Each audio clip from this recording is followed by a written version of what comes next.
Ladies and gentlemen, welcome aboard the Wright Flyer. I'm Randy Wright, and I'll be your captain on this solo flight special edition of our state of the art radio program.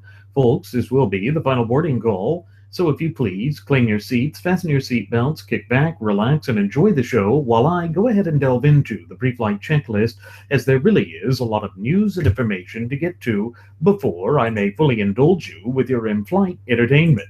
Well, folks, we bore witness to the vice presidential candidate debate last night, and in a sense, it was a microcosm of what we witnessed in the first presidential debate just a while back. And the reason that I can say this with as much conviction as I do, sitting here speaking into this microphone, is that these candidates are having to regurgitate primarily what is being professed at the top of the ticket. That's one of the reasons why I say it really shouldn't matter what a vice presidential selection or who a vice presidential selection for any particular political ticket is, because it's a largely ceremonial role. The VP is, yes, the president of the Senate, whose only duty, obligation, and responsibility is to cast the tie breaking vote should the Senate come to a deadlock. And that's not something that's happened in recent history. And therefore, it really isn't something that I think would be of the utmost concern at the top of the ticket or in making a decision as to who to vote for with respect to the entire general election. And in fact, folks, we are merely 33 days away from the time that voters will go into the ballot box and cast their votes for this 2016 presidential election cycle. And I think that that too should speak volumes about what it is that we are encountering in this election cycle. Because this has been the most heated, contentious, and personalized presidential election cycles of all living memory. And I think that that plays out in a way that can be viewed as grossly negative, as being detrimental to the American system of polity as a whole, and something that I think that the mainstream media has helped, fan the flames of contention that are gripping the hearts, souls, and minds of the true ultimate wielders of popular sovereignty of this once thriving and flourishing representative republic of ours, we the people. But back to the vice presidential candidate debate last night. It was, of course, dealing with the main zingers coming from Donald Trump's lack of character. Now, this is something that I predicted on yesterday's solo flight and yesterday evening's program would be the centerfold or the epicenter of the debate, that Trump would literally be an albatross around the neck of Indiana Governor Mike Pence because of the outlandish, crazy, and senseless things that he has said ever since he first officially threw his hat into the ring back in July of 2015. And the fact that he has done all of this plays into the narrative of the left. Because we know what the left's narrative has been for at least the last 16 years. That's class warfare. That's this whole laughably ridiculous notion that the gunless opposition party, or GOP, has gone forth with some clandestine war against women, war against minorities, war against the lower class warfare, all of this divisive nonsense. That is their bread and butter. That is what they always do. And it's an intellectually disingenuous position for them to take. The problem is Pence was immediately placed on the defensive because he was having to defend these ludicrous and outlandish things that Trump has said all throughout the campaign. And I know that I said that this vice presidential debate was a microcosm of the first presidential debate that we saw. I think it's also a microcosm of what's going to happen with the conservative movement, at least in the eyes of the mainstream media.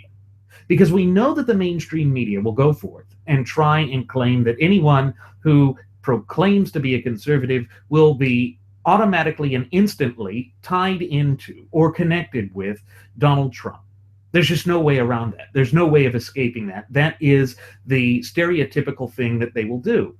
And for casual voters, or for those people who haven't paid that much attention or aren't politicos in this entire process of ours, they're going to allow that to sink in. That's going to be the perception that they're left with in regards to the conservative movement. And it's a shame.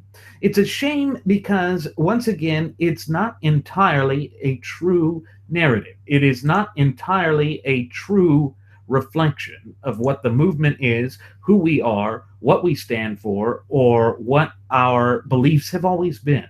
And it's sad. Trump has said so many outrageous things that Pence could not get off of the defensive throughout the entire debate. At least that's the sense that I got from it. And it didn't help that Pence was sitting there making stuff up with some of the things that Trump had said. For instance, he said that Trump never claimed that more nations having access to their own nuclear arsenals would make the world safer. But he did say that with respect to Japan and South Korea. And it was something that just gave fodder to Kaine, because Kaine looked at that and said, see, looky, the Republican Party here has gone out on a limb by supporting this man, being Donald J. Trump, making him the nominee that is going to ultimately destabilize the geopolitical sphere.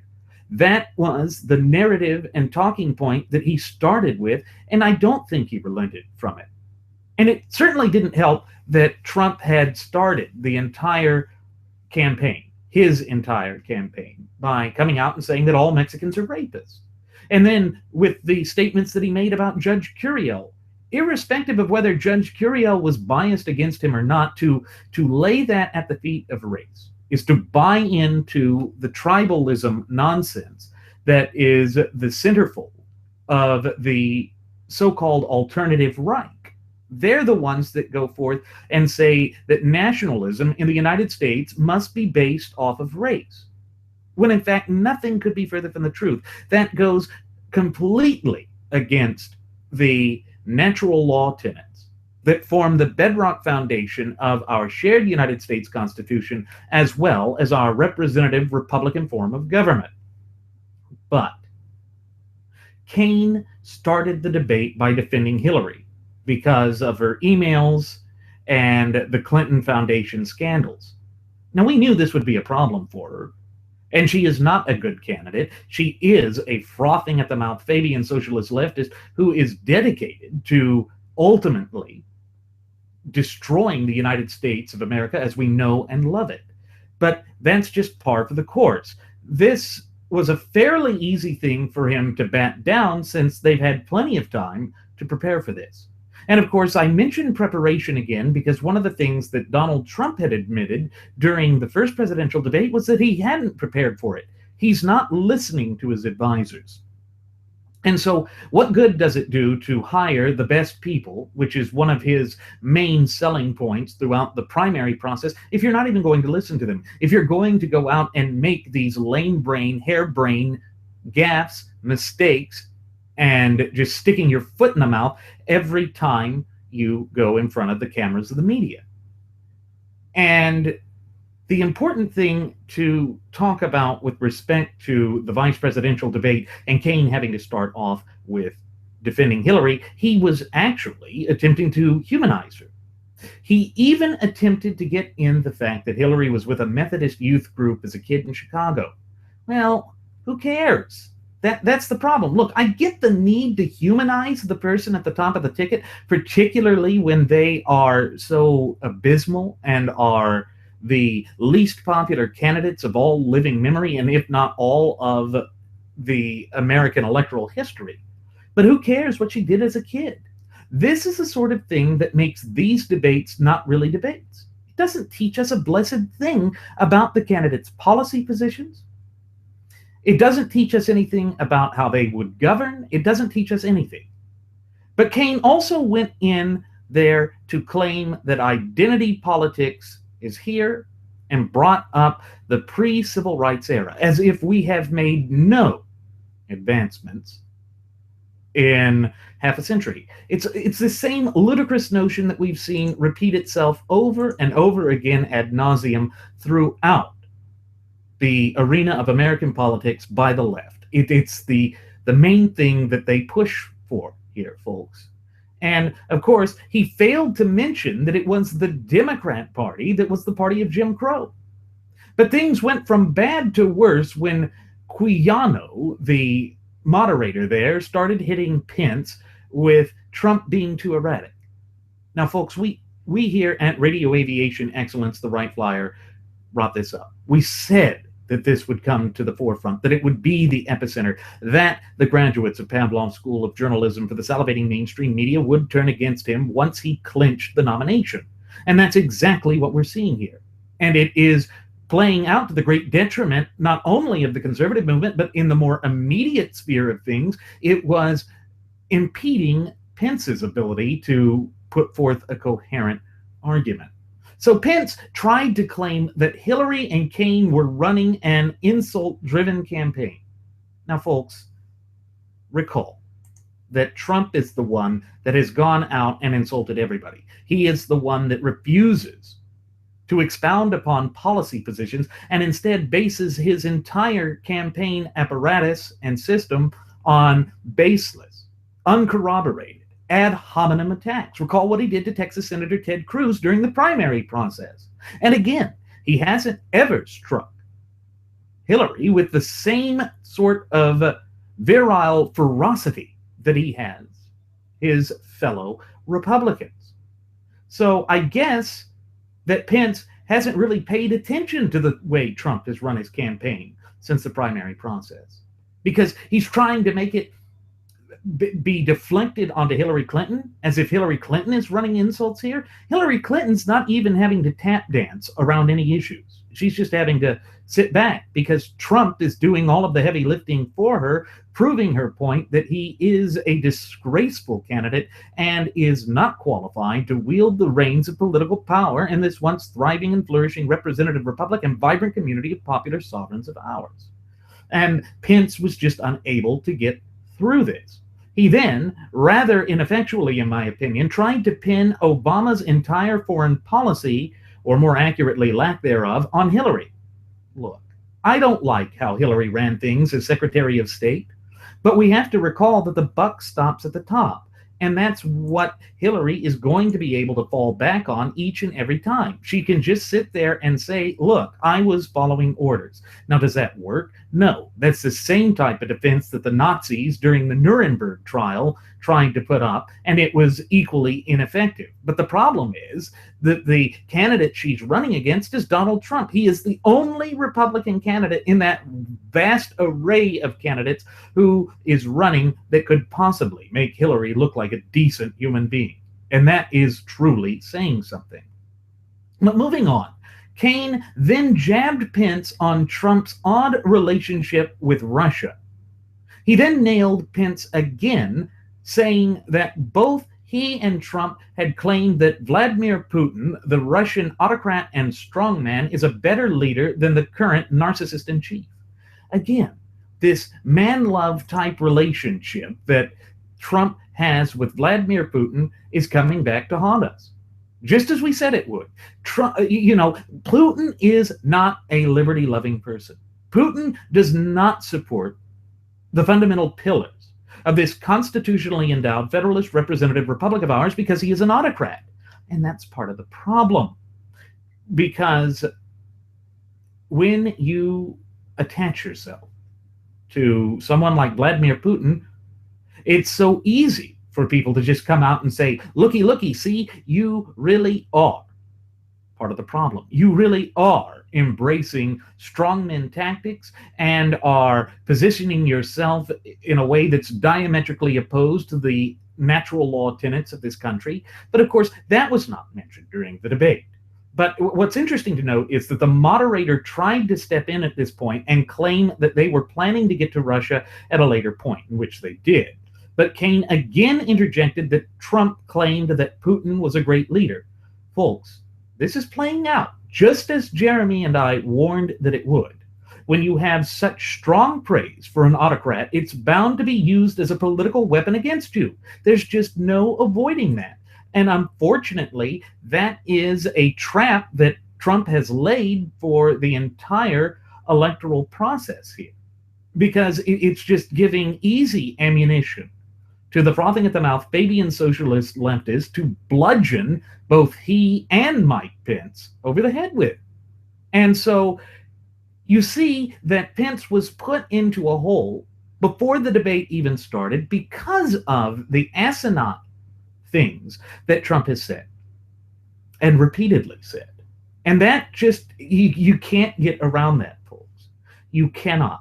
Yes, these are Alinsky-style tactics, but Pence should have known this was coming. After all, the left has used Saul Alinsky's alleged magnus opus of Rules for Radicals as their Bible and their platform for engaging in the American system of polity for at least the disastrous 2 terms of this Barack Hussein Obama regime. Why are they going to break away from that playbook when it has worked so marvelously for them throughout these last almost 10 years? Folks, that's just something that cannot be ignored. It is something that is there.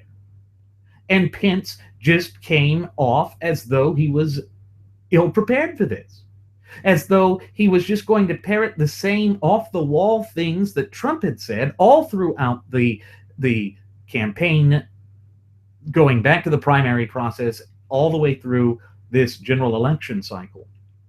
And here's the thing. None of the positions that have been embraced by Trump are in line with traditional conservative values. None of them. And that's the thing. It shows that neither of the 2 candidates for the mainstay political parties are standing up for the Constitution. And that's a major problem, because the Constitution is all-consuming with respect to the proper scope and application of federal government, our identity as a nation and as a people. It goes on and on and on. It's why we stress it with such emphasis here at Radio Aviation Excellence, the Wright Flyer. But look, Pence attempted to lay out the reasons why people don't trust Hillary, and there were some good points here. However, Kaine played the role of spoiler and jabbed Pence as being Trump's mere apprentice. Now, yes, that is kind of an insulting thing for Kaine to have said about a sitting governor for the state of Indiana, but truth be told, that is the type of caricature that is coming to fruition in this campaign process. And I just don't think we can ignore it, because when you stop and think about it, what is happening is the left is being able to control the narrative. The graduates of Pavlov School of Journalism for the salivating mainstream media have already turned on Trump, just as we knew they would. But for the alleged right-wing or conservative punditry and commensurate, they're acting like henny penny, the sky is falling, this is something that could have never been predicted, and it's just unfair. They whine about it instead of focusing on the truth. And so I'm sure that the spin doctors are already out there today trying to say, looky, Mikey Pence won because he stayed calm. He was not interrupting, and it was Kaine that was trying to interrupt him, blah, blah, blah, blah, blah. None of that matters. It's because the small zingers, the little sound bites that Kaine was able to get in there are the sorts of things that stick. And it's things like calling Pence Trump's mere apprentice. That's the kind of thing that sticks. Pence then pulled a Dr. Ben, I'm a victim, rocket surgeon Carson card, whining about it being his time, instead of taking control of the situation and the direction of the conversation. That is not a winning position for a candidate to assume, because it is going to play into the hands of the media and of the left, saying, look, these guys are just weak. They're disorganized. They don't know what they're doing. They don't know what they're talking about. And that's literally how it comes across. That's literally the impression that I was left with. And I'm sure it's literally the impression that the vast majority of you, our cherished listening passengers and audience members, were left with as well. But Trump continued to serve as an albatross around the neck of Pence, and it was really showing. There's no way to ignore that, to try and sweep that under the rug. But sure enough, Kaine also used an opportunity to bring up the 1995 tax returns of Trump, just as I said he would. And why not? That is such a huge thing that can be used to demonize and vilify Trump, even though that's not even necessary because Trump does the best job of demonizing and vilifying himself on his own. That he has this lack of ability to control himself, that he lacks any and all forms of self-constraint, that he doesn't know how to approach things in a logical and coherent fashion. That is just simply who Donald J. Trump is. And there's no way around it. It is there, and it is haunting him. And unless and until we begin to get serious about the sorts of problems that are facing this nation, which this debate, again, did not cover, we are going to continue to see these sorts of problems unfurl before us. But his short little soundbite bursts, as I had mentioned, while being annoying, will have an impact. Because again, this is what the media does. They find certain things that they can latch onto as being easily digestible sound bites. But it's also an avenue by which they can manipulate the news coverage, that they can dominate the story while facetiously claiming that they are just objectively providing the facts, but in fact, they're putting little spins on it. Now, it's not to say that Trump and Pence are running an effective campaign here, or that they're even putting forth a message that is worth a damn. I'm not saying that at all, but I am saying that the media is going to have a field day with this. And in fact, it's already started.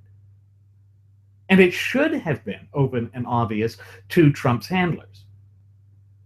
But the problem with Trump's handlers is they can't get a hold of him. They cannot get control of the things he says and of the things he does. Think of that late night Twitter tirade that he had against the former Miss Universe. Why do that? You are vying for the highest office in the land, and you're showing that you lack any type of credibility, any type of sensibility, and that you are just a blithering idiot that doesn't understand the nature of politics and the nature of public relations. Now, of course, he's a great brander. That's all he's ever done with his business. That's all he knows, really. But running the most powerful nation on earth is a far cry from being the host of some reality television program like The Apprentice, or running businesses into the ground, or what have you. He has not shown the type of constraint or restraint that is necessary for someone who wishes to be commander-in-chief of these United States of America. That's the problem. It's that he is unable to act in a dignified or diplomatic fashion. And folks, he is going to be the top representative of all of us. Whether we vote for him or not, if by some fluke or cruel twist of fate he manages to secure the White House, he will be representing each and every one of us. Again, that is why these things matter. It goes all the way back to what Sam Adams said, that we needed a virtuous republic, and that means that we have to have leaders with moral conviction and courage. But I'm sorry, that's just not what I am seeing with respect to Donald J. Trump. Because he's not acting in a dignified manner, and he is going out and essentially acting like some spoiled brat. But that's the last thing we need. We don't need another narcissist. We have suffered through the dark and twisted machinations of a narcissist through these two disastrous terms of the Barack Hussein Obama regime. So we have to keep all of that in mind. And this whole notion about the short sound bites, this is the sort of thing that sinks in with casual voters. After all, again, The entire media cycle has been transformed into a sort of soundbite industry. That's what they do. That's what people have time for. That's what people reflect upon, unless they are willing to dig into it and look into things further. And that's what analysis is for. You know, when Lush Bimbo tries to go out and say that he's America's truth detector, it used to be that he would sit there and analyze these things. He would go through his 3 hours on the air to try and parse out and read between the lines to get to the true meaning of what was being said there. He has since ceded that position in this 2016 presidential election cycle, and that's one of the reasons why we here at Radio Aviation Excellence, the Wright Flyer, have referred to this as the election cycle of betrayal, because he's betrayed his principles, as has Sean Hannity, as has Laura Ingraham, as has Michael Savage, as has, to a much lesser extent, Mark Levin. There's no way that we can be cheerleaders for these people. And the fact that they are effectively falling into the traps of the soundbite media industry, that just is going to spell even greater disaster, because when people go into the ballot box, emotion is a lot of times what drives them. And if the emotion of disgust can be made bigger for Donald Trump, which is not a difficult thing to do, he's going to lose. And he'll lose handily. And I think even deservedly so. Because this is not how a campaign should be run in the United States. These are not the sorts of things that we expect from our political leaders. The American people demand and deserve better than this, and that's part of the problem. It's that we have gone away from the foundational roots and principles that define us both as a nation and as a people. But we see that Pence tried once again to deflect by bringing up Hillary's private email server for a second time. And this was something that should have gained some political points, but I want to point something out here. People trust the justice system to handle this, or at least they used to. And part of the problem is that the justice system has failed in that regard. In other words, what we really need at this point is to bolster the credibility of the system. We need to, once again, make the system solidified and to restore it to its proper role and application. And of course, the only way that we can do that is to go back to the key that has been with us since the inception of our nation some 235 years ago, and that is none other than our shared United States Constitution. Again, emphasizing just why it is of the utmost importance that we foster that fluent and working knowledge and understanding of our shared United States Constitution. Because then we can point out these sorts of things that are working against us here. And we can begin to place the nation back onto the path to prosperity by the way that really matters, and that is by, once again, reconnecting to the Constitution. But none of the current candidates have assumed a position which I think shows that they would provide a real solution to the problem. The reason being is that neither candidate actually supports the supreme law of the land, our shared United States Constitution. Now, Kaine tried a typical leftist jab by claiming that Pence was insular and would try to blame the world's problems on everybody else.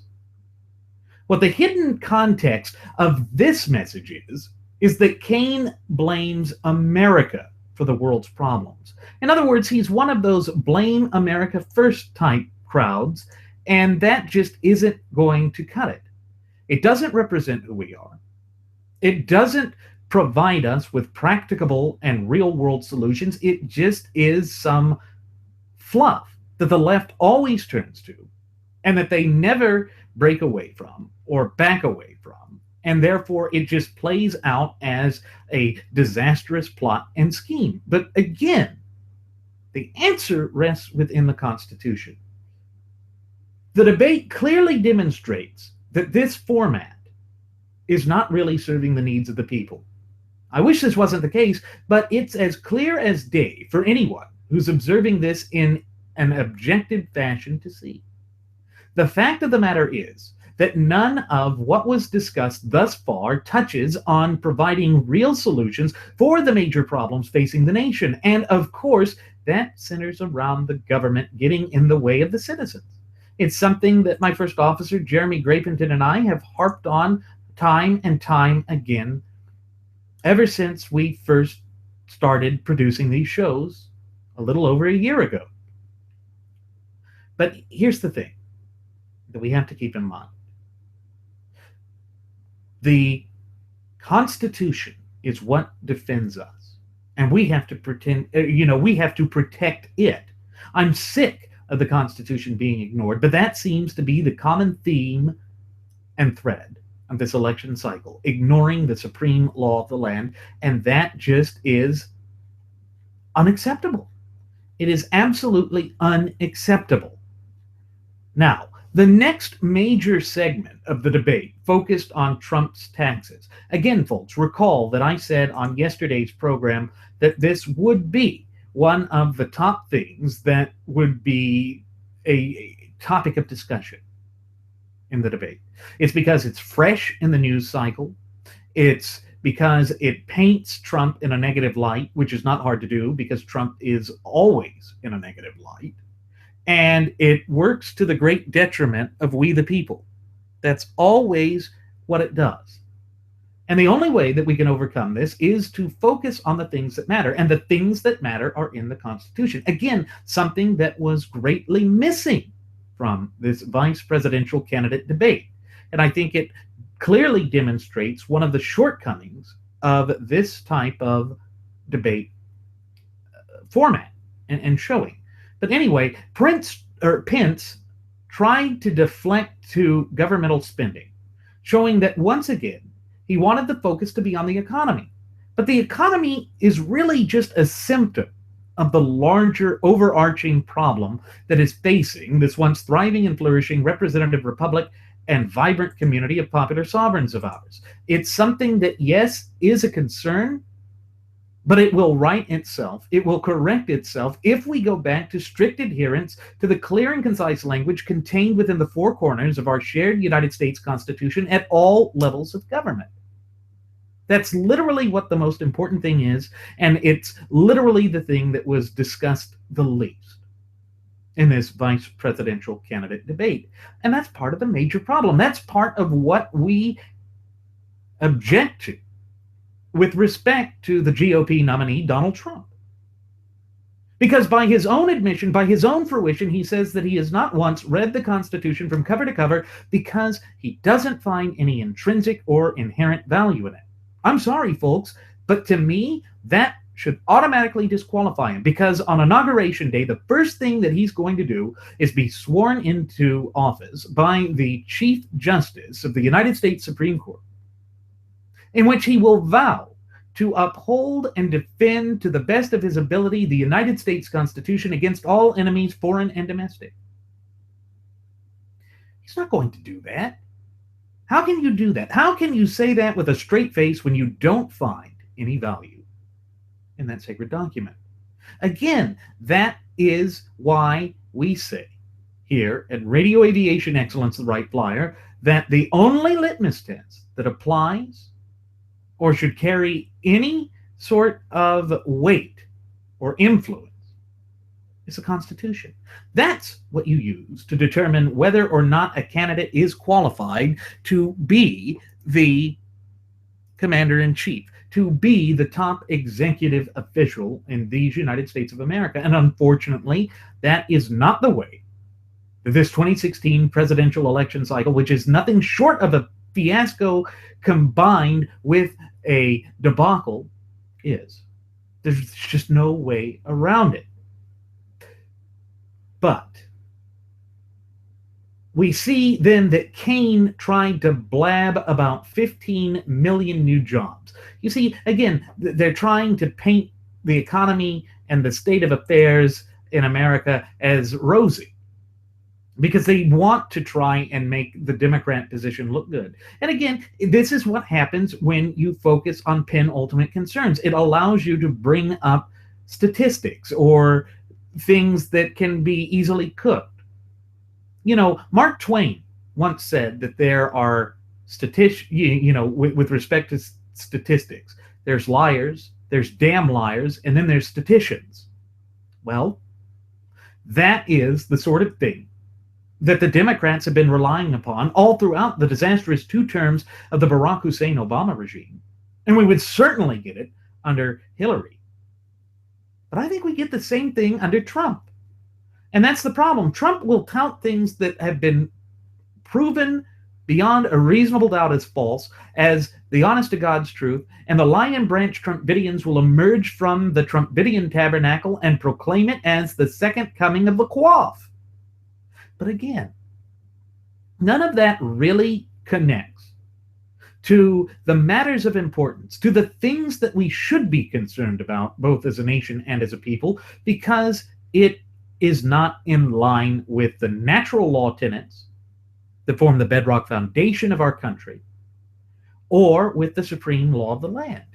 And so that it goes to show, again, with this debate format, that none of them spoke to the fact that the government is operating outside of the proper scope and application of government as outlined and mandated by our Constitution. Again, folks, the Constitution really does hold the answer to finding the solutions for the problems that we face, both as a nation and as a people. But if you don't focus on it, if you don't consider that as something that is important or something that needs to be taken into consideration, then you are going to run into these problems over and over again to the point of it being ad nauseum. And so while it may seem very repetitive, the fact that we keep bringing this and tying this back to the Constitution, folks, what we're doing is doing the job that the media is supposed to do. Why do you suppose that we even have a protection of a free media within the First Amendment, the guarantee of a free press? It's because they're supposed to do this. They are supposed to be the watchdogs for the true ultimate wielders of popular sovereignty in this country, and they have failed and failed abysmally at that job. And so when they refuse to be the fourth estate, then it becomes our duty, obligation, and above all, responsibility to do it. And thank God that we have the ability to do so, because it is important that we look into these things and that we gain that stalwart well and fountain of knowledge that will serve us. Because the whole impetus of what we're trying to do here is to empower you. But we see that the next thing that Pence did was jumped on to the point of there being millions more people living in poverty than when Obama started, and tried to hang this around Clinton's neck. Good Lord, can't we talk about the root causes other than focusing on cults of personality here? I mean, that's the problem, folks. It is literally that we are focusing on cults of personality, and that does not really do anything to explain how these candidates are going to govern within the constraints as established and set out by the Constitution. And you see, this is why, again, these debate formats really do not work in our best interests. They just allow the candidates to tap dance around and to use their talking points and not to expound or expand upon anything. Now, sure, there's not enough time for them to really delve into it in that span of this debate. But they could certainly do a far better job than what we bore witness to. They could certainly focus on issues better than they did, and that, in my opinion, is part of the major problem and catastrophe that has become the central focal point of this election cycle. And literally, the media is not doing us any favors here, but our parties are not doing us any favors here either, and that too adds fuel to the fire. Again, The way to respond to all of this crap that was being brought up is simple. It's that we don't follow the Constitution anymore, and that leads to this fiasco that is gripping us, that is causing so many of the problems that we are currently encountering in this once thriving and flourishing representative republic and vibrant community of popular sovereigns of ours. Again, that is the just bare, simple, honest truth. It's just the facts.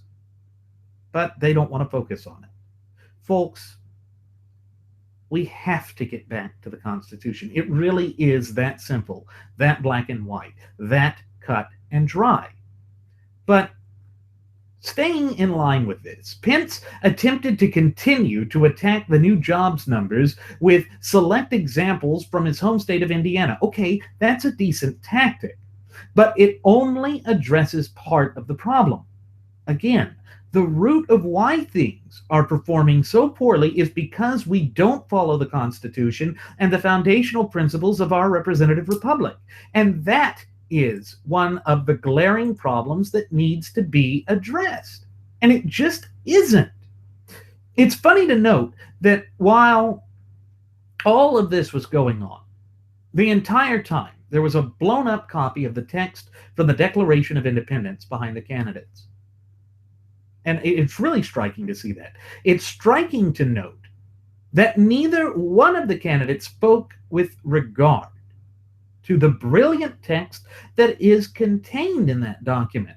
I think what this really does is it serves as an interesting visual demonstration showing just how far we have divorced ourselves from our foundational principles. The debate spent even more time on Trump's taxes than anything else, but didn't really focus on our foundational principles. And again, folks, the foundational principles that we hold near and dear in this republic are timeless. That is what should be considered here. And that's the problem. In years past, in decades past, both sides would at least say that they were looking to promote and enhance and advocate the Constitution. Now, none of them do. None of them do. And that spells part of the problem of what we are facing in this country. And it's tragic because it doesn't allow us to come forth with the practicable and real world solutions that really would place this nation back onto the path to prosperity, improve our lot in life. It's sad, it's sickening. But this again demonstrates the point that I made in yesterday's programs. Trump should have taken the bite out of this by releasing his taxes.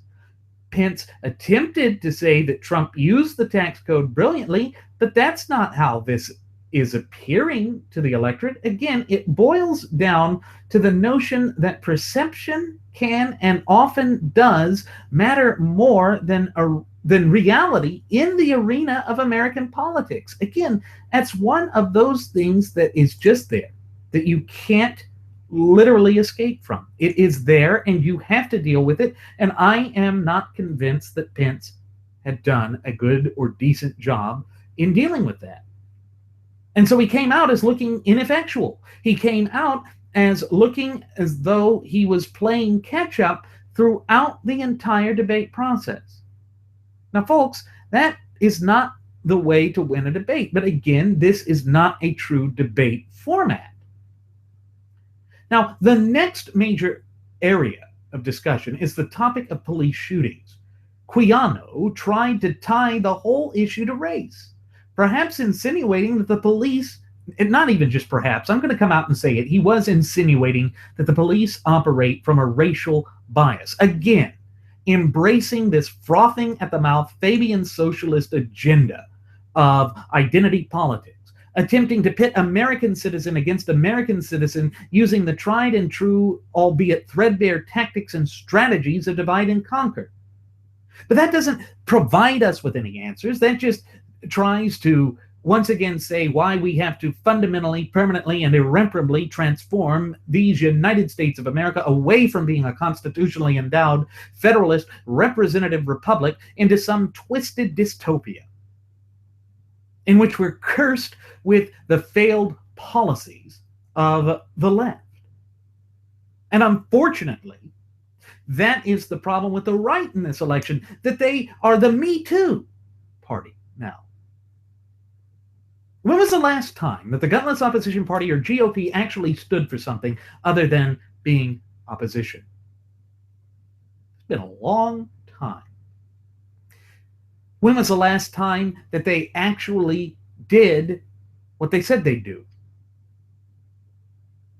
I'll tell you, it hasn't been since Calvin Coolidge. Almost 90 some odd years ago. That is a long time. That is a long time to sell your soul and to become just a footnote in this process.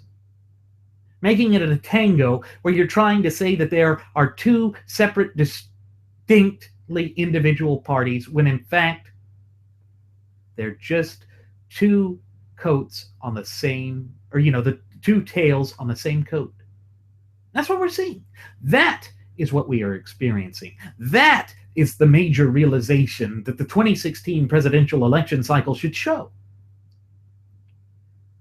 Now, Keynes said that Quiano's comment there, insinuating that the police operate from a racial animus or bias, was fair. Once again, showing just how wedded the Democrat Party is to this laughable notion of identity politics. He pathetically attempted to tie this to Trump's claims that we needed more stop and frisk searches, or what is known in legal parlance as a Terry stop. Of course, being a Democrat, he didn't mention how Trump's claims that guns from such searches should be permanently seized in direct violation of the Second, Fourth, Fifth, and 14th Amendments to the United States Constitution. Again, why is the Constitution not really being brought up in any meaningful fashion here? And the answer to that is that they don't want to focus on it. The media doesn't want to focus on it, and neither of the two mainstay political parties want to focus on it, and that plays out to the great detriment of the true ultimate wielders of popular sovereignty, we the people. There's just no way around that, folks. It is the major problem that we're facing, and it shows no signs of improving at any time in the foreseeable future. Pence tried to get into this by one of those personal stories of how his uncle was a cop. That's great. But I don't see how these sorts of tales are relevant. Again, this isn't about personality. It should be about the Constitution and how we'll follow it. It should be an indictment of identity politics. But Pence didn't play it that way. Instead, he tried to focus on how Trump claims to be a law and order candidate. But that in and of itself has some major sticking points and problems with me.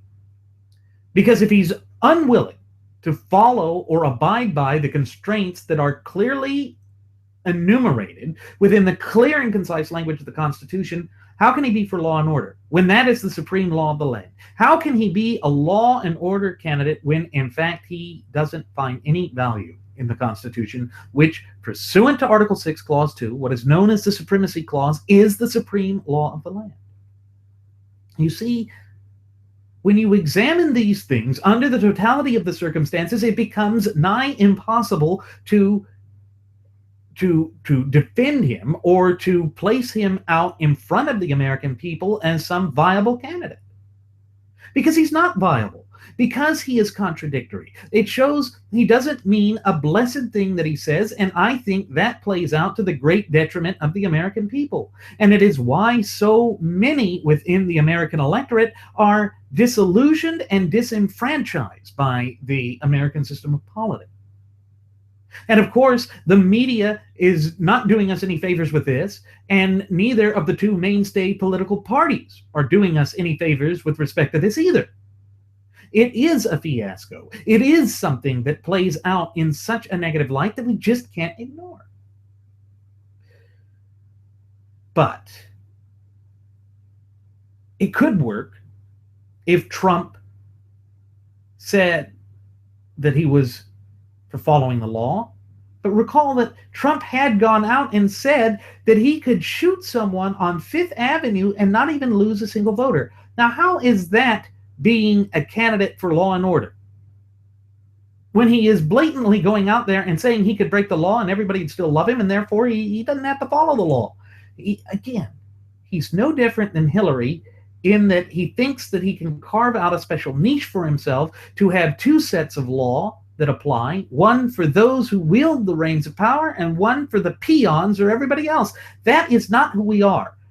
Because when you recall that in the 14th Amendment's equal protection under the law, it says that the law is to apply to all American citizens equally, irrespective of whether they hold political office, irrespective of whether they are having title by blood or whatever. Again, we have so far distanced and divorced ourselves from the natural law tenets contained within the Constitution that this is the sort of chicanery that becomes the new norm in the American system of polity, and it is stomach churning. It is disgusting. We shouldn't tolerate this. We shouldn't accept this, but this is what is being foisted and crammed down our throats. And I, for one, am sick and tired of it, just as I am sure you are all sick and tired of it as well. Pence and Kaine then got into a fight about the need for criminal justice reform. Okay, that's fine. But again, nothing was in the discussion about how the law is to be utilized in conjunction with the Constitution. This is why I don't find these debates particularly meaningful or beneficial or even enlightening. They simply don't focus on the issues that matter. Now, the next major area of discussion was on immigration. Now, recall that Pence is already weak on immigration. He has been one of those who is for open borders, essentially, for carte blanche blanket amnesty. And that may have been why he was selected, to try and reach out to the so-called moderates within the rank and file of the gutless opposition party, or GOP. In fact, I know that's why he was selected. Recall that Trump was trying to get Governor Krispy Kreme from New Jersey to be his running mate, even on the night that it was announced that Pence was his running mate. I think that was a game of two-card Monte played, and the great bigly negotiator didn't play his cards right. But Pence said during that debate that Trump laid out a plan to end illegal immigration, as he called it. It's a laughable term. But the problem is, that plan involves so-called touchback amnesty, meaning that the illegal aliens who are already here, who have already broken the law, would be allowed to re-enter the country in direct contradiction of well-established United States law. Look, our immigration law is not broken. You see, that's one of their favorite token lines. Oh, our immigration system's broken. No. What's broken is the federal government in its refusal to actually abide by one of the few duties that is expressly enumerated to it by the clear and concise language contained within the four corners of our shared United States Constitution. Again, this is part of the intellectually disingenuous positions that have come to the epicenter and the forefront of these laughable debate formats. It's not about policy. It's about cult of personality, he said, she said, schoolyard tactics. Well, I'm sick of it, because it literally does not serve us at all. It does not benefit us. It does not help us. It does not enlighten us. It does not improve us. And that is a major part of the problem. So the other thing is that Pence failed to realize that it is the legislature that is tasked with handling immigration and naturalization per Article 1, Section 8. Again, folks, recall that our federal government is one of limited, expressly limited power. They must justify any authoritative act that they take by tracing that authority back to a power that was expressly enumerated to it by the language of the Constitution. This is simple, but has been ignored and has been needlessly complicated by a rogue, tyrannical, and ultimately illegitimate federal government that refuses to operate within the confines of the law. And of course, that again makes me laugh with respect to Trump claiming to be the law and order candidate, when none of his positions and none of the things that he has been advocating for fall within the purview of the Constitution. And it's certainly the case with Hillary. We knew that was the case with Hillary. We've known that for 30 some odd years.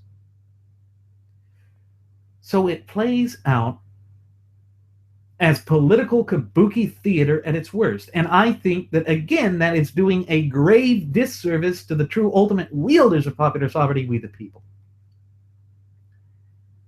Hillary's plan is equally violative of the Constitution. But again, the Constitution wasn't even mentioned hardly in this debate. Kane used the opportunity to once again go after the laughably stupid things that Trump had said throughout the campaign, again showing that Trump really isn't the sort of man who is cut out to be president of the United States.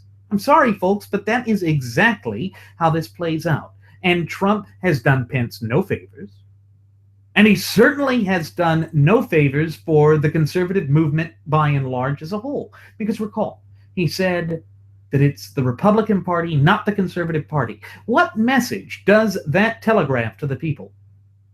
It telegraphs that we, the true dyed-in-the-wool constitutional compositionists who believe that we need to go back to strictly adhering to the Constitution, are no longer welcome in the GOP. And then add on top of this that he said that the GOP or the Republican Party ought to be transformed into a workers' party. I've got some major and significant problems with that.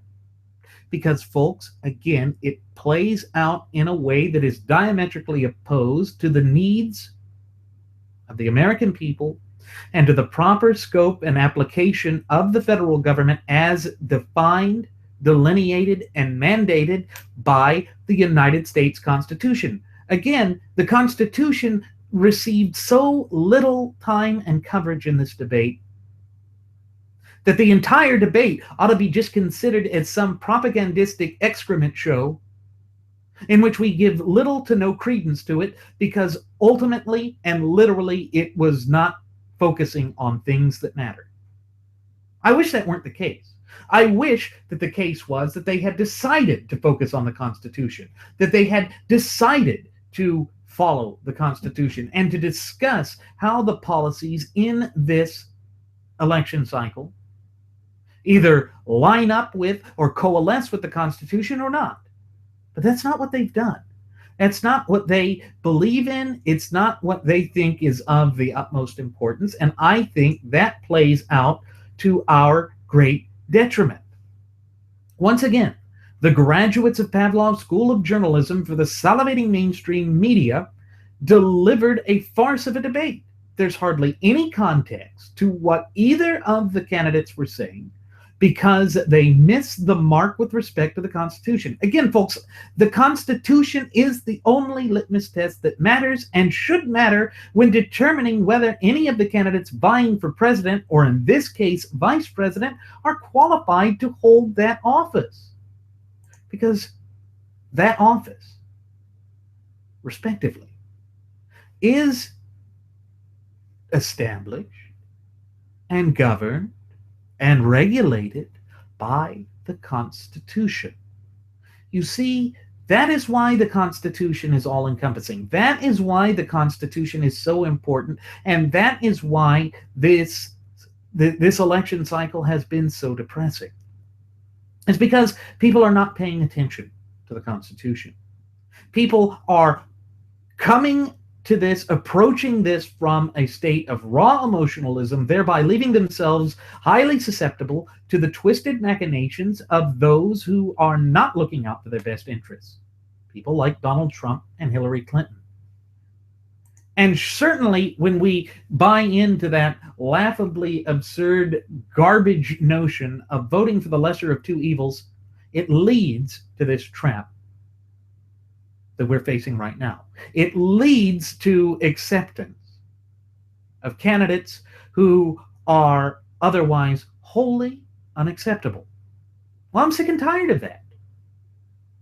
Morally speaking, legally speaking, constitutionally speaking, we cannot just accept this as a new norm in America, because it exposes us to the sorts of dangers that our founding fathers did their utmost to avoid. The truth is, we received no illumination with respect to the Constitution from this debate. And that's part of the reason why we continue to suffer these disastrous election cycles. Now, one of the other major areas of discussion centered around dictators. Now, isn't that ironic that we're now talking about something centering around dictators, which is just laughable? I found this entire segment to be rather ironic, since we have two candidates vying for the highest office in the land who would fancy themselves as dictators in the land of the free. Think back to how Hillary Clinton said that it takes a village to raise a child. Once again, that's saying that the government should have the ultimate say, the last say, the only say, really, to how children are raised, to how they are educated, to how they are fed, clothed. No, that is not how this nation was devised. On the flip side of that, think of how Trump praised dictators like the late Kim Jong-il for being able to handle the dictators in North Korea very well. And then in 1989, he praised the Chinese, the same Chinese government that he now condemns today, except for when he has his little merchandise made there, were acting in a benevolent fashion or a great fashion in dealing with the protests at Tiananmen Square. Folks, that is not the sort of thing that we want to hear from someone who is vying for the highest office in this nation. Because, again, it is diametrically opposed to all that we hold near and dear. It goes against all of the things that matter, all of the things that hold significant weight for us and are of the utmost importance. But Trump doesn't care. That's the problem. Trump doesn't care, Hillary doesn't care, Mike Pence doesn't care, and Kaine doesn't care. It's just bad.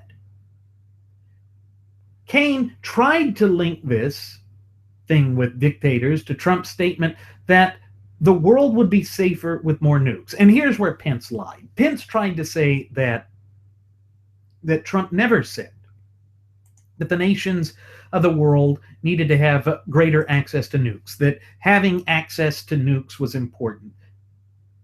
It's just not true. Trump had said that. And in fact, the Los Angeles Times that did the annotated transcript of last night's debate had put up a video in which they showed where he had said it, when he had said it, and to whom he had said it. And I think that's highly illuminating. But I suppose it's the case that more nukes might make the world safe, or that it could be linked to Trump as being meaningful. But I'm more concerned with the praise Trump had given to dictatorial regimes in the past. And again, you notice that when they focus on something that discusses dictators, they go to nukes, as if that is the only thing that a dictator is. No. There's more to that. Of course, many of the Trump videos will point the finger at me and claim that I shouldn't focus on his past. My response is simple. Go to hell. Why? Because what he said matters. When he is vying for the highest office in the land, he must be held accountable for what he said. He must be made to explain it. And to my feelings and opinions. He simply hasn't done this. He has not accomplished that, and it is showing. And it does not put us in a good position. It does not allow us to overcome the hurdles and obstacles and adversities that have been placed in our path. Nuclear war isn't the only reason, as I mentioned, that we should fear dictatorship. Our fundamental and inalienable God-given rights are in direct jeopardy as these clowns were engaging in this sham of a debate. I wish that weren't the case, but folks, that is literally and exactly what we saw come to fruition on that debate stage. There's no way around it. For the majority of this segment, the candidates squabbled over Osama bin Laden. Again, it seems that they cannot focus on the Constitution, which itself was designed to prevent totalitarian regimes from ever gaining a foothold in this republic of ours. Folks, I know it may seem as though I'm focusing way too much on the Constitution here, but I think it's important to note that without the Constitution, we truly have nothing. It defines us, protects us, and governs us better than any governmental document in all of world history, and I think that is really saying something. Think about it. For at least 235 years, the United States has been governed by the Constitution. No other nation on earth can claim that. No other nation on earth can claim that they have as open, honest, stable, and free of a system of polity and government as we in the United States. And the reason for this is that no other nation on earth is founded upon or rooted in the natural law tenets that form the bedrock foundation of our country. And the fact that we can't get this to be focused upon in any of the discussions that are central to this disastrous fiasco of a 2016 presidential election cycle, I think speaks volumes about the current state of affairs in this country. What we are facing right now clearly indicates that the nation is sick. It's sick because the politicians and the political elites, those who currently wield the reins of political power in this country, are not concerned with it. They don't want to abide by it. They don't want to follow it because they don't see any inherent value in it, much as Donald J. Trump has admitted from his own lips. Now, as far as I'm concerned, that should ultimately, without a doubt, without any question, without a second's thought or hesitation, disqualify him from being commander-in-chief. And on the flip side, Hillary Clinton's inability to follow the Constitution and lack of caring about the Constitution should ultimately disqualify her from wielding the reins of political power in this nation as well. But Quijano didn't want to focus on that. And Mike Pence and Kaine didn't want to discuss it either. Instead, they wanted to focus on all of these penultimate concerns that shed no light on who they are, or what they stand for, or how their candidates are going to advocate the positions that literally will free the ultimate wielders of popular sovereignty from the chains, shackles, and bonds and bondage of governmental tyranny, despotism, and above all, oppression. So again, I believe that what the graduates of Pavlov's School of Journalism for the salivating mainstream media were doing here was a grave disservice to the American people. And that has been the repetitive problem that we have encountered in election cycle after successive election cycle, and it is not improving.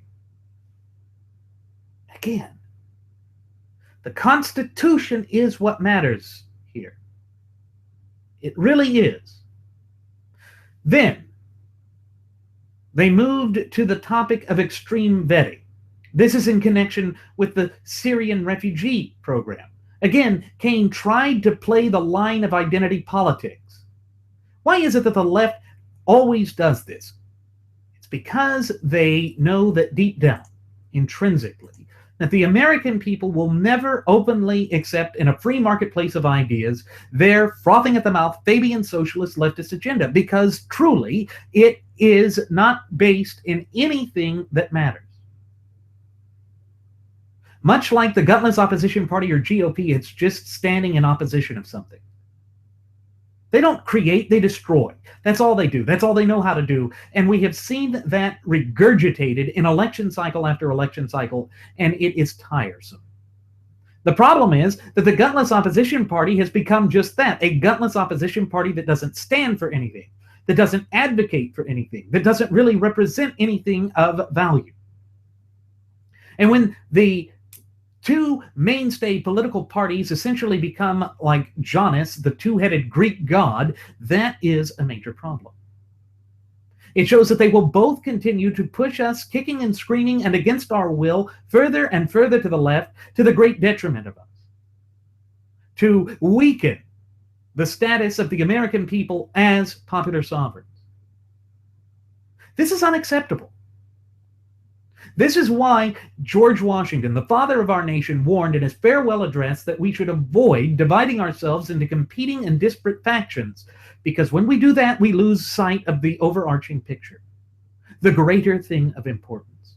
And that, of course, is our constitutionally endowed federalist representative Republican form of government.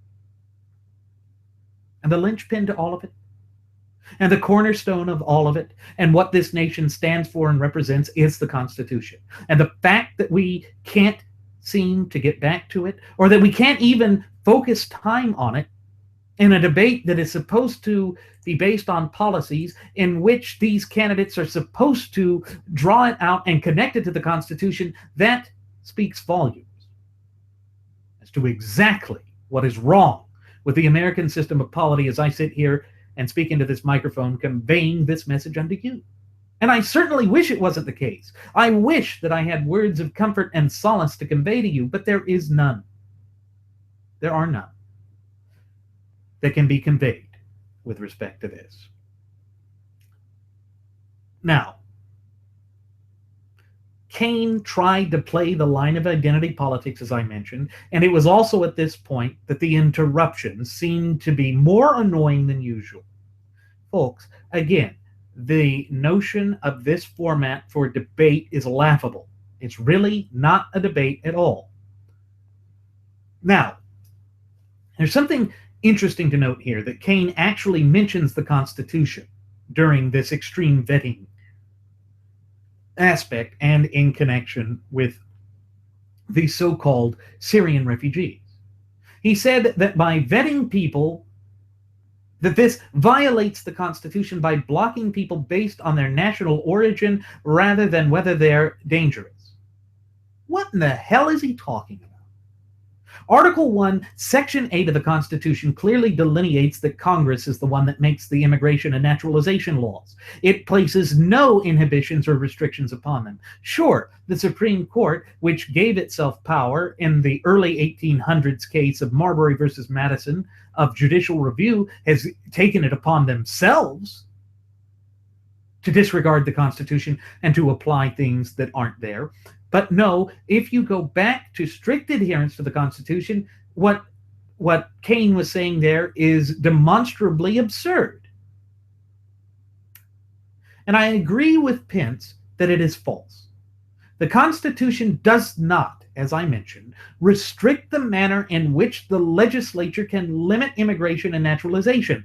In fact, the problem here is that the executive branch has pushed this forward in direct violation of Article 1, Section 8. Again, folks, this is why the Constitution matters. It shows that neither one of these candidates realizes how the nation is supposed to work and operate. And that is what directly leads to the sorts of problems we're facing both as a nation and as a people. Now, I wish that weren't the case. But it is the case. It is what we're having to deal with. And it is showing no signs of improving at any time in the foreseeable future, particularly, can't speak right now very well, but particularly with respect to this 2016 presidential election cycle. I hate to say it, but conservatives simply have been stripped and deprived of a voice. And those who are just so eager to go frolicking over to the side of Donald J. Trump need to realize that what they're doing is a great affront to our system of government. But they're free to do that as long as they're willing to accept the consequences for choosing to act in such a manner, as long as they are willing to be held accountable. Because that is what it requires to be a free nation. That is what it requires to maintain our fundamental and inalienable God-given rights. And that's exactly what our founding fathers would expect for us to do. They then spent time talking about religious and social issues. These issues are important, but I didn't see anything here that really struck me as important. They then again returned to Russia and Putin. As always, Trump has made this nigh impossible for Pence to win. He has trapped him. His ludicrous statements, his idiotic positions have literally put us in a position where we cannot easily overcome this, and I think that played out on that national audience for the American people to see, and it was disgraceful. It's shameful. It's not something that we should be proud of in any way, shape, or form. But it is par for the course as to what happens when we have this type of ludicrous debate format that is not a debate at all. Look, a debate is all about getting policy positions out there, and I didn't see any meaningful or significant policy positions. I didn't see a way that differences were highlighted. And the real reason behind that is that there cannot, in good conscience, be said that any difference exists between the two mainstay political parties anymore. I hate to say that, but that is what I took away from it. That is what I felt was bubbling to the surface here. And that's the thing. It's this sort of profoundly stupid approach to politics by Trump, and to a lesser extent by Hillary, but she's still a witch and a problem. This is what's going to damage the conservative movement moving forward. Trump is doing this for his own personal aggrandizement, and that happens at the great expense of the true sovereigns, we the people. I wish it weren't the case, but it's the only conclusion that one can logically draw when examining the great weight of the evidence. What Trump has done here is he has betrayed the natural law tenets that underpin it. He has gone forth and shown a complete lack of grasp of knowledge with respect to the way that the American system of polity works, and I think that that ultimately plays out to our detriment each and every time that it comes to the forefront, because it exposes that the gutless opposition party, or GOP, has fallen into the trap of accepting him just for this hollow, fleeting sense of victory. Why must we sacrifice all that matters, all that is intuitively important to us, as it draws and traces its origins back to the foundation of this nation for victory? That's not moral. That's not realistic. That is corrupt. It's vile. It's wicked. Yes, fear of Hillary Clinton is real. It's real to the point that it's palpable. It has made people do a lot of strange things. But I don't think we should be governed by fear. Look, the frothing at the mouth Fabian socialist leftists realized that so early on. Go back to the first inaugural address of FDR, the king of the Fabians. He said in that inaugural address, the only thing that we have to fear is fear itself. Well, with the case of Hillary Rotten Clinton, the only thing we have to fear is the fear of her itself. That is what is driving a wedge between us. That is what is putting the blinders on people to find the mafioso quafioso as some sort of acceptable candidate, when in fact nothing could be further from the truth. We must remain resolute with respect to who we are as a nation and as a people, and we must remain loyal to those principles, those natural law tenets, which by their very nature are timeless, meaning they're just as applicable today as they were at this nation's inception some 235 plus years ago, as God willing they will be 235 years from today. It literally is going to take that sort of mammoth and monumental effort on the part of we the people to bring this nation back to the path of prosperity. And again, at no point during this so-called vice presidential candidate debate did I see anything that would convince me that either of these mainstay political candidates and nominees would be worth a damn for this country.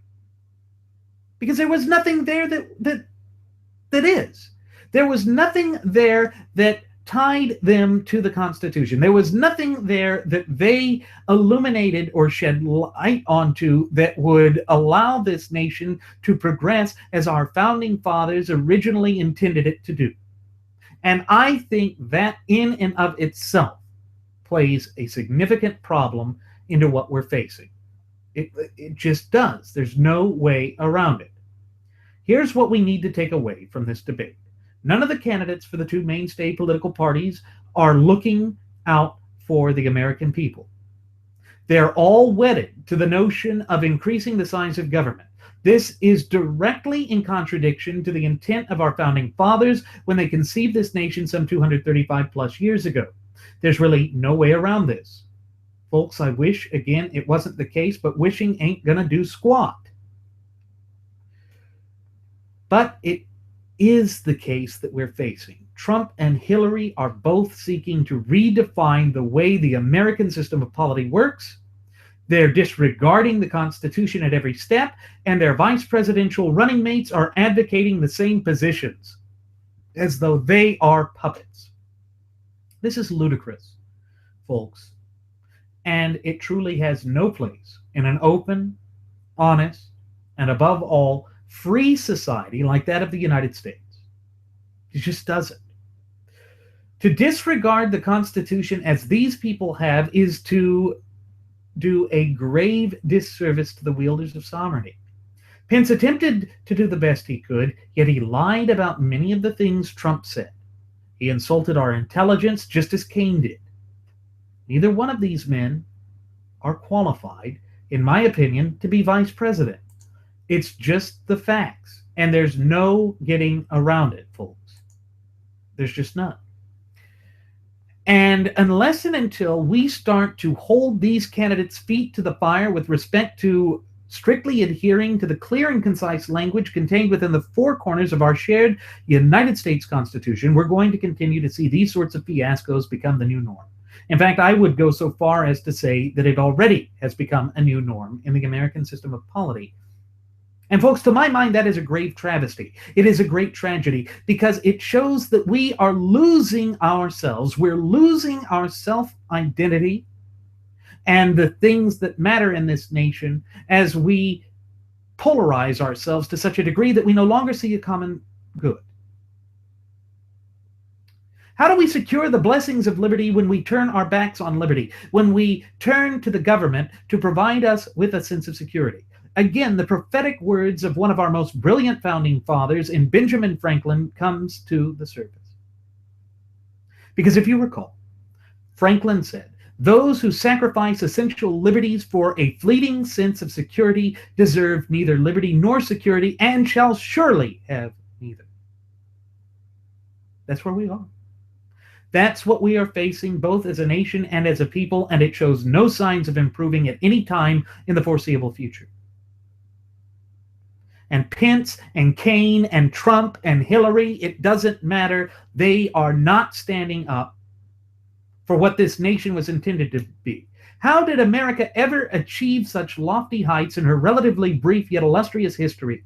She did so by adhering to the Constitution, by being based on those immutable principles that are timeless. But the problem is, no one seems to believe that anymore. No one seems to be advocating for that anymore, but that is the only sane and logical thing to advocate when you realize just how fortunate we are both as a nation and as a people. We have to disregard identity politics. We have to disregard all of these other penultimate concerns that are just being used as a wedge to drive into the American people, thereby pitting us against one another, weakening the societal fabric and the political framework of our nation. We are the only ones that can be accountable and in charge of placing this nation back onto the path of prosperity. And when none of the political candidates are willing to admit that, when none of these political candidates can adhere to those points that matter, then we have a major and significant as well as substantial problem facing our nation. This is why it's so important for us to actually realize that we have to go out there and vote our conscience. We have to be willing to take that step of ultimate responsibility, because that is what we are tasked with. We are duty bound and obliged to do so. Unfortunately, due to the draconian measures that have been foisted upon the true ultimate wielders of popular sovereignty in this nation by this overzealous, rogue, tyrannical, and ultimately illegitimate government, it is nigh impossible for us to go about and do the duties, obligations, and above all, responsibilities that are expected of us to engage in our civic duties in a way that is effectual. Why? Because again, this was done by design. It was done by design, and no one wants to discuss it. Everyone is just wanting to crawl into their shelter or into their safe spaces and attempt to hide from the harsh, stark reality that faces us both as a nation and as a people. But folks, if we really do want to place this nation back onto the path to prosperity, if we want our progeny to grow up enjoying the ability to exercise the same fundamental and inalienable God-given rights as we have been able to, and to do so with even greater largesse and ability, then we have to do what is necessary to face reality. And unless and until we're willing to do so, these problems are going to continue to spiral out of control. I think, above all else, that this 2016 election cycle proves as a dire warning to the American people. This ought to be the wake-up call. We should have had the wake-up call all throughout this disastrous 2 terms of the Barack Hussein Obama regime. But instead, we have allowed ourselves to be dictated to by a cult of personality that is threatening to unravel the very societal fabric of these United States of America. And do we really want to be the generation that is known as the generation that is responsible for the utter annihilation and destruction of the United States of America as a constitutionally endowed federalist representative republic? Could you imagine the great burden and weight of the shame that we will carry throughout all the annals of history? I know that for me, that is not something I'm willing to accept, and I am willing to go out on a limb here and say that I have a feeling that the vast majority of you, our cherished listening passengers and audience members, don't want to be tacked or pinned with that responsibility either, or with that dubious honor. No, folks, it comes down to us being the masters of our own destiny. That is what our founding fathers tried to convey to us. That is certainly what the clear and concise language contained within the preamble to our shared United States Constitution says. That is the message of governance that has been lost. And again, it falls squarely upon our shoulders and our shoulders alone, in our capacity as the true ultimate wielders of popular sovereignty, to maintain that and to return the nation to that. Government can't do it because government in itself is intrinsically opposed to that. Why? Because government, at its very core, at its very nature, strives to increase itself at the expense of the sovereigns. Again, that is why it is our duty, obligation, and responsibility to come forth and to place this nation back onto the path of prosperity. And the way that we do that is quite simple. It's to go back to the key that has been with us since the inception of this nation. the longest contiguous or uninterrupted running constitutional document in the entire course of human events. That is our Constitution. That is what will lead us back to the position that we have come to know and expect in these United States of America. And we are duty bound to do so. And that's the problem with these types of debates, this debate format. It really does not serve the American people. In fact, it serves as a great disservice to the American people. We can overcome these problems, but we have to believe it. And we have to look deep within our hearts, souls, and minds to realize how the Constitution connects to us and brings us to that point. Then and only then will this nation be placed back onto the path to prosperity. And that is going to take a lot of hard work. With that said, it is time for us to begin our descent. I'm going to go ahead and send the flight attendant back for one last round of alcohol. Folks, I guarantee you, she's not going to debate with you. She's just there to pour alcohol. As always, folks, I'm your captain, Randy Wright, and I want to thank you for choosing to fly the Wright Flyer. I also invite you to leave any questions, comments, or concerns you may have, either here at our YouTube page or our Google Plus page, or even at Facebook.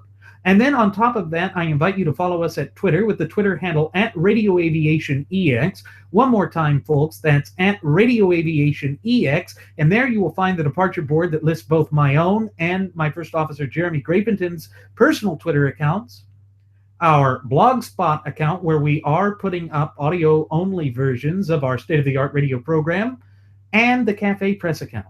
At the Cafe Press account, you can show that you don't support any politician, that you support yourself, and that you think for yourself by buying any sort of the wide array of products that we have, ranging from hats, buttons, bumper stickers, laptop bags and sleeves, phone covers and protectors, neckties, watches, clocks, you name it, with either our original Radio Aviation Excellence Wright Flyer logo or our first class passenger logo. Folks, again, there is just so much there that you're sure to find something that fits your needs.